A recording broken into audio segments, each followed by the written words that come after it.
জয় বাংলা, জয় বঙ্গবন্ধু। সাবেক প্রধানমন্ত্রী শেখ হাসিনার দেশে ফেরা নিয়ে সামাজিক যোগাযোগ মাধ্যম এবং রাজনৈতিক অঙ্গনে গত কয়েকদিন ধরে নানা আলোচনা ও গুঞ্জন চলছে। বিশেষ করে আওয়ামী লীগের ভেরিফাইড ফেসবুক পেজ এবং বিভিন্ন মাধ্যমে ছড়িয়ে পড়া অডিও ভিডিও বার্তায় শেখ হাসিনার দেশে ফেরার ইঙ্গিত পাওয়া যাচ্ছে। সাম্প্রতিক এক অডিও বার্তায় শেখ হাসিনাকে বলতে শোনা গেছে যে তিনি খুব শীঘ্রই দেশে ফিরবেন এবং নেতাকর্মীদের পাশে থাকবেন।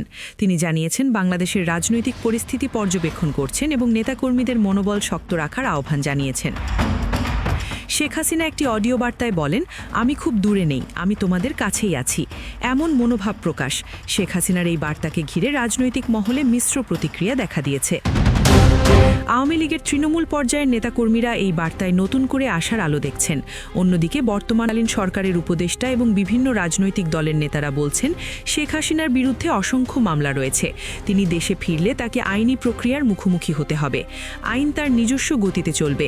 যে কেউ দেশে ফিরতে পারেন, তবে অপরাধমূলক কর্মকাণ্ডের অভিযোগ থাকলে তাকে আদালতের মাধ্যমে মোকাবিলা করতে হবে। গত 5 আগস্ট গণ-অভ্যুত্থানের মুখে পদত্যাগ করে ভারতে চলে যান শেখ হাসিনা। তারপর থেকে তিনি সেখানেই অবস্থান করছেন। তার পাসপোর্ট বাতিল হওয়া এবং রেড নোটিশ জারির আলোচনার মধ্যেই এই ধরনের বার্তা রাজনৈতিক উত্তাপ বাড়াচ্ছে। নির্বাচনের পর থেকেই পঞ্চগড়, পটুয়াখালী, বরগুনা, নোয়াখালী, বগুড়া এবং খুলনাসহ বেশ কিছু জেলায় আওয়ামী লীগের স্থানীয় কার্যালয়গুলো খুলতে দেখা গেছে।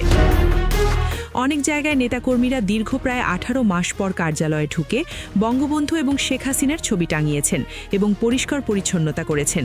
সবচেয়ে আলোচিত বিষয় হলো কিছু জায়গায় স্থানীয় বিএনপি নেতাদের উপস্থিতিতে বা তাদের সম্মতিতে এসব অফিস খোলা হয়েছে। সেখানে উপজেলা বিএনপি সভাপতির উপস্থিতিতে আওয়ামী লীগ অফিসের তালা খোলা হয়, যা নিয়ে ফেসবুকে ভিডিও ভাইরাল হয়েছে। যদিও বিএনপি নেতা পরে দাবি করেছেন তিনি এলাকার শান্তি শৃঙ্খলা বজায় রাখতে এটি করেছেন।